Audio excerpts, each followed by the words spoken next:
Welcome to the Pursuing Hearts podcast. My name is Cheryl, and Clarette and I invite you on the journey to pursuing God's heart together. We pray that you are drawn closer to a better understanding of the Father's heart for you as you listen in.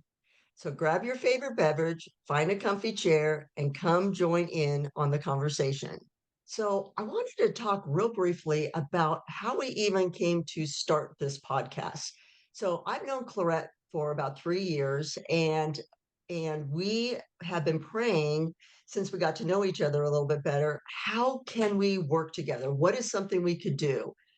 And we had been praying and praying, and about a year no, about 6 months ago, we believed that the Lord was leading us to start a podcast.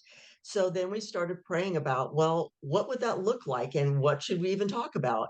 And we just believed that the Lord had laid on both of our hearts to pursue his heart and intimacy why it's important to pursue his heart, because the closer you get to God's heart, the more you understand him, the more you know him and his great love for you, and it opens yourself up to love and trust and all those great things. So I wanted to go ahead and jump in and ask Clarette, what else would you add to that?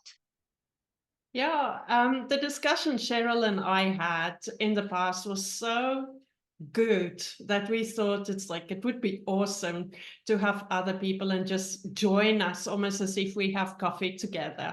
So we invite you to grab a cup of coffee and join us and listen, and join us in our conversations.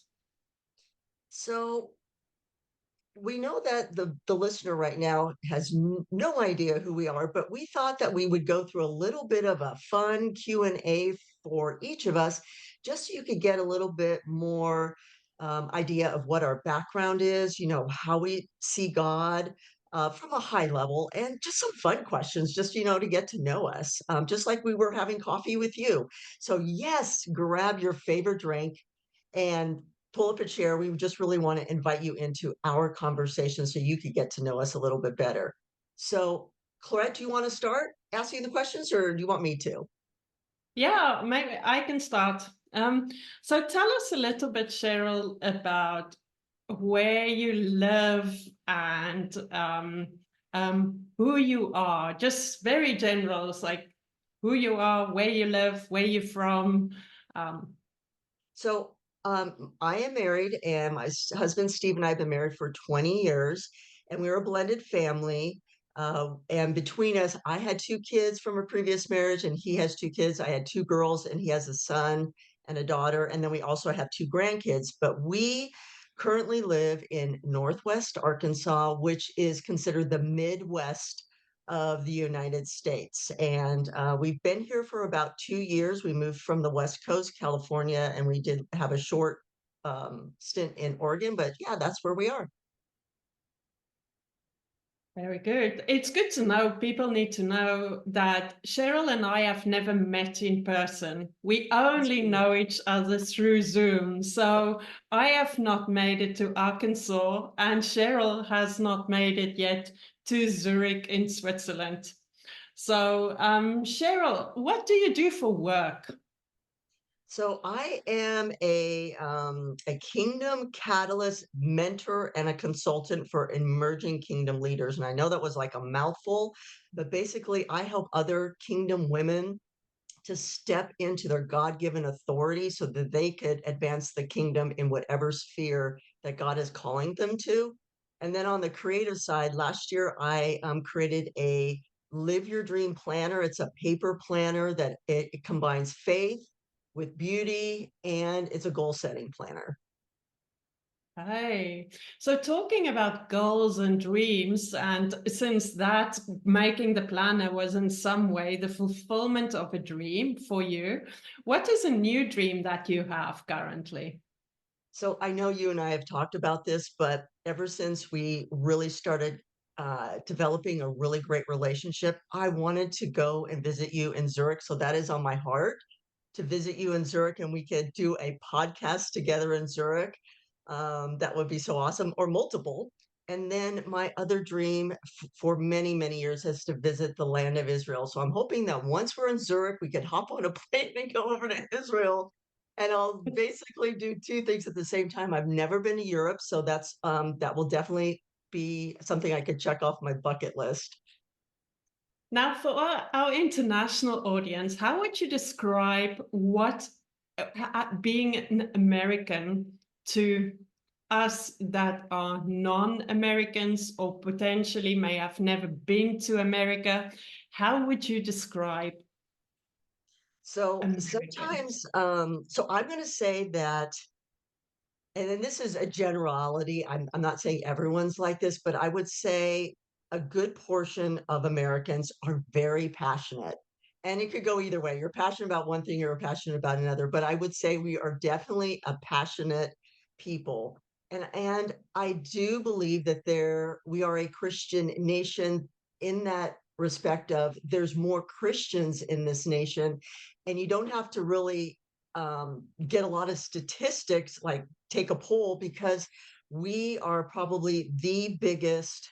In fact, I won't even say probably. I know we are the biggest proponent of the gospel going out to many nations. So I know there's a lot of people who want to see the gospel spread through the nations in the United States. So yeah, that's how I would best describe us. Hey. If you could describe to the listener perhaps a song or a book that was life-changing for you or was just exceptionally memorable, what would that be and how would that have impacted you?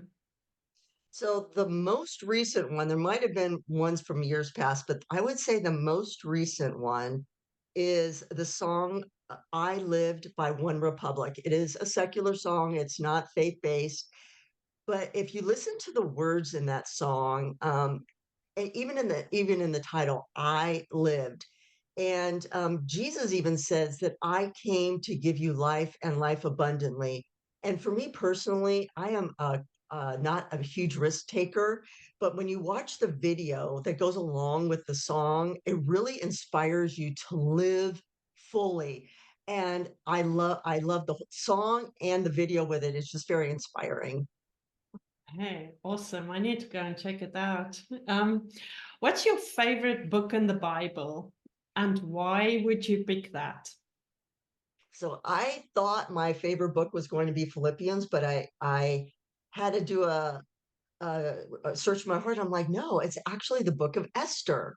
It's like I love the whole story. It's a great story. There's the story of Esther being invited to possibly be the next queen, and then there's the antagonist in the backstory. There's like two stories going on, and then they come together and Esther is there as a queen to help save her people, and I love the fact that there's a great ending. So I think that's really why I love that whole thing. It's like good, there's good happening, there's bad happening, but in the end, it's just a great redemptive story. And even though God is never mentioned in that book, I just love that whole story.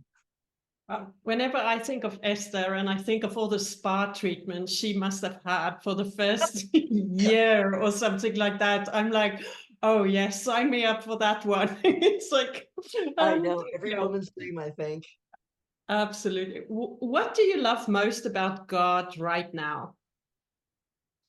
So I've been a Christian for a very long time, and it's my relationship with God has just evolved over the years. It's deeper trust, deeper intimacy. And I would say the biggest thing I could think of right now is just his great love and how much, when I even think about it, I'm actually overwhelmed by what that means on a deeper level than I used to. Um, how I used to view it. It's just so much richer, so much deeper. And I was even thinking these words yesterday that God has truly captured my heart. And what an awesome place to be. Now, following up from that, it's like, what is easiest for you to love God with your heart, your mind, your soul, or your body? I'm going to say um, I think earlier on in my Christian walk, I would say it was probably more my mind. I'm much more analytical by nature, but now it's definitely my heart. It's definitely evolved into my heart. And yes, I still think, but I feel it's just so much more. There's just this deep richness, which I love.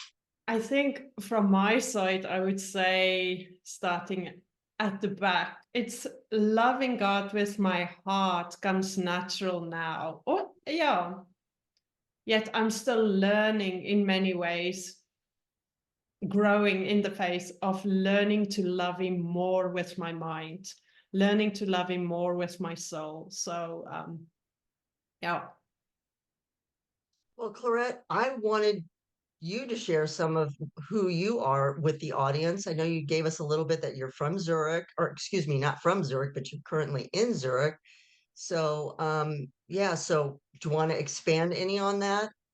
Yes, I would call myself a global citizen. I grew up in South Africa, then I moved to the UK and lived there for a couple of years. And now, for the last 13 years, I live in Switzerland. So that basically brought me through all the way from Africa into Europe, and this is where I currently call myself home. That would be from the physical place where I live. My heart, however, is like partly in Israel, because since my first trip to Israel, I just absolutely fell in love. So I would add that as like, since that trip, I would even call myself a citizen of Israel. Oh, I love that. I love that. So, so where is your family? So you're in Zurich, but I know you're from South Africa. So where's your family? Exactly. Yeah, my family is still all back in South Africa. I'm one of those people that, definitely are an immigrant or an immigrant in Switzerland. It's like have done the full migration and try to visit regularly for my family. It's like I have my mom, my brother, his kids. They all still live in South Africa, and it's much easier for me as one person going all the way to South Africa than getting the whole family over from South Africa to Europe. So it's like doing the commuting thing, going back to Africa is a nice thing to do. It's a beautiful country, and it's nice to go on holiday back to those places where you grew up. Yeah, I agree. I agree. So tell us what you do for your vocation. Well, at the moment, I'm still a bit in a transition phase. It's like I've been in finance in many ways for many, many years and find myself through a journey moving to places of developing people, really developing people and teams, bringing the best out of the individuals and the best out of the team for that. It's like in togetherness, basically. So that is where I'm moving towards even more in future, and it's quite an exciting thing to, having worked already for more than 20 years in one direction, deciding to shift into a new direction. But I love adventures and I love change. So even though it's scary at times, doing things like that, the appeal of doing something different is so much bigger appeal to me than actually just staying where I am. So it's like, yes, going all for Yeah, change of direction. and I love that it's a new adventure for you. So what is a current dream that you have? I know you talked about that you've gone to Israel, but what other dreams do you have placed in your heart that you want to pursue? Oh, I think it's like some closer dreams in the near future is some new business ideas that I'm exploring. It's like and developing from the space of developing the best in people and in teams, take that further into ideation, more ideation workshops and things like that. It's like developing developing ideas, etc. So that it would be to see that dream come to fulfillment this year, or at least birthed. That would be awesome.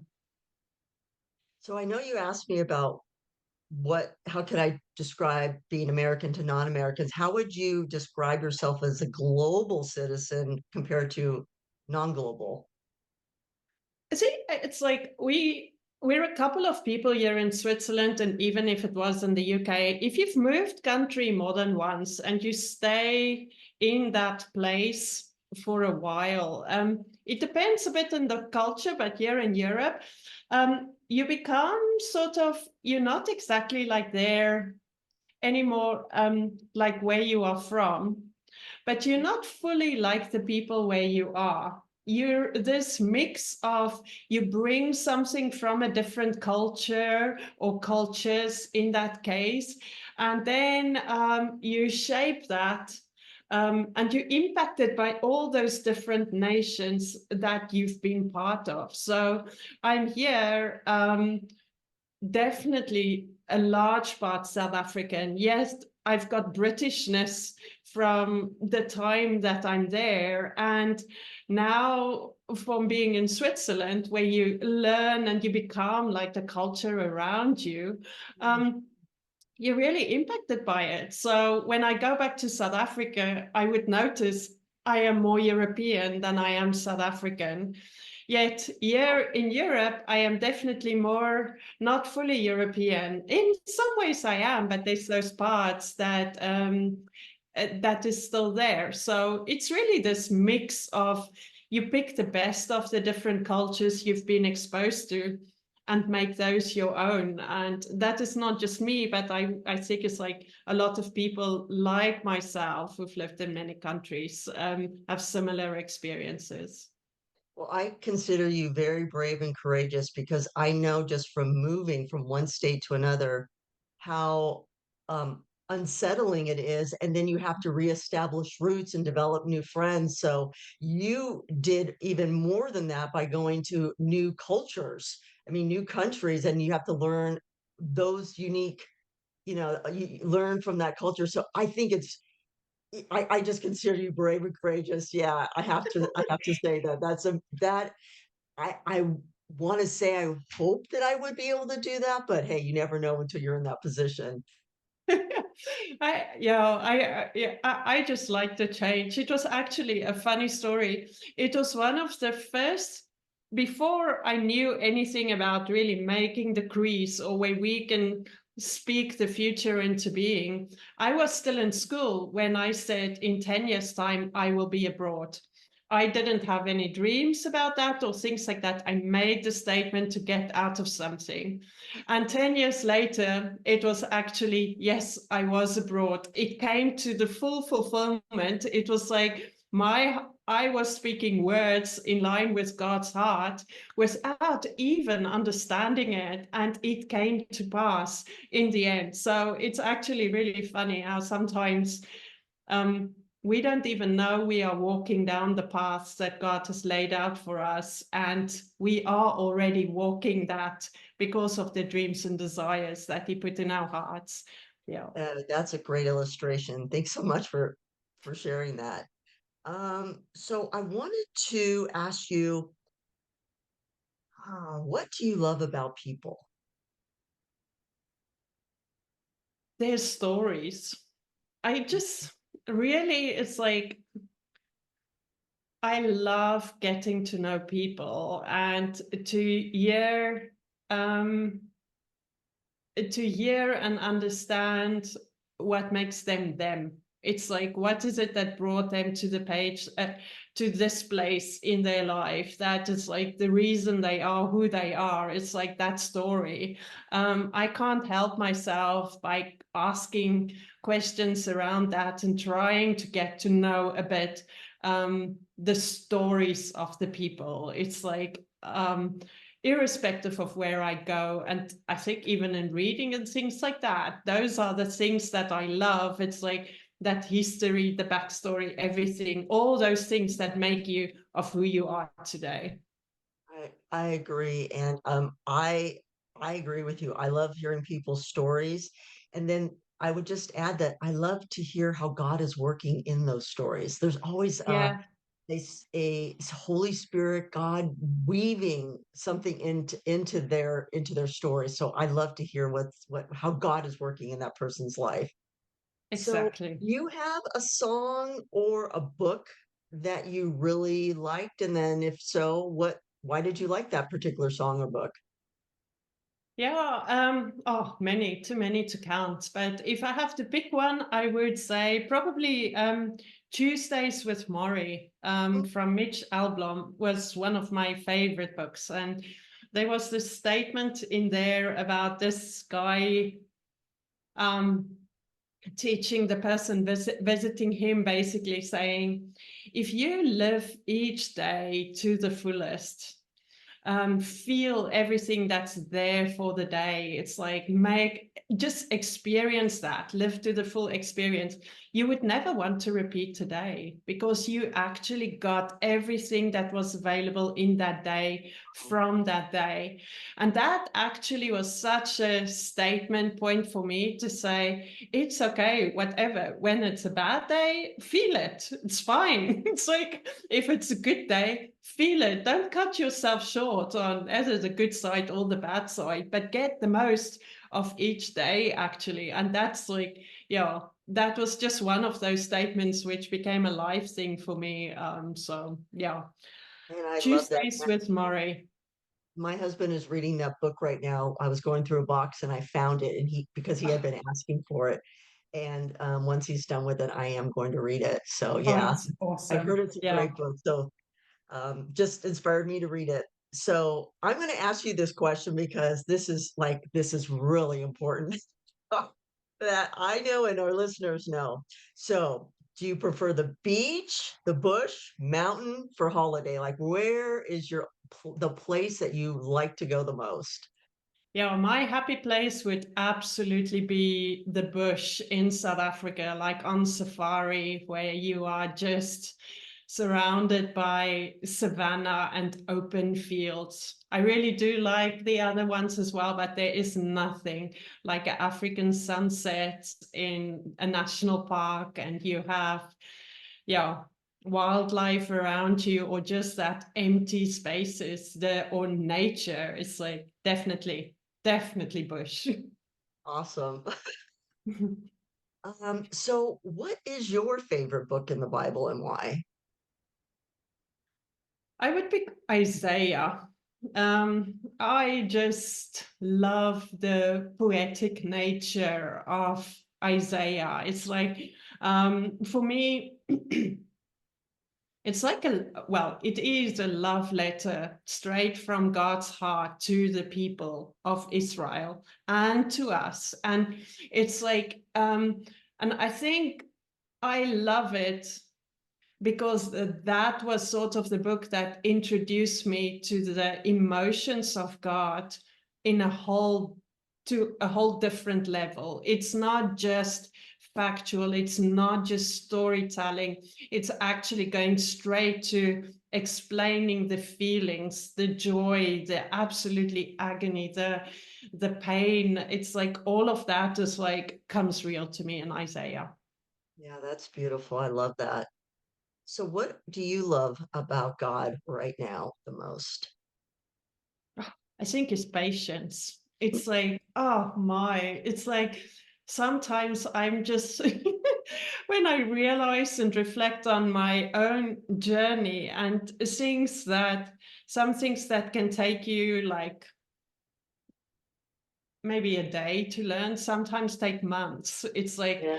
to really get to that place and seeing how patient God is with my journey. I'm still learning to be as patient with myself as He is with me. Um, and it's like, yeah, so absolutely is patience with me and my journey. So I wanted to ask you, so this is a final question. What is easiest for you to love God with your heart, mind, or your soul? Yeah, as I mentioned earlier, definitely heart is easiest at the moment. And I thought for many years I loved God with my mind first, and then I realized it's like there's so much more of understanding or things um, where it's my own ideas rather than actually the truth, or because it's like the less how can I say, the more you grow in knowledge, the more you realize what there is still to learn to love, to get to that understanding point. Mm. And that's why it's like I'm learning in many ways to love God with my mind all over. It's like all the concepts of what he shows me, not only the obvious things, but also the deeper things, to love him with that. I think for me, loving God with your soul and your emotions is still hard, as I learn myself to learn to live with, how can I say, embrace the emotions. If your soul captures your emotions, and Yeah. it's like some of the struggles we have, it's like learning to do loving God with my soul. I would say I'm still in the early, younger phases of knowing my soul. So loving God with my soul there, it's still very early days. So, Cheryl, what can we expect from the next episodes in Pursuing Hearts? So in the next episode, we plan on talking about why is intimacy with God important, and we're going to delve into that a little bit deeper. But we really hope that you, the listener, will join us on our next podcast. And we really enjoyed our conversation today. Thank you so much and have a blessed rest of your week. Thanks so much for joining us in our conversation today. And we look forward to having you join us on our next episode. Please rate and share this episode so that more people can join us in Pursuing Hearts. Be sure to check out the show notes for more info on how you can connect with us.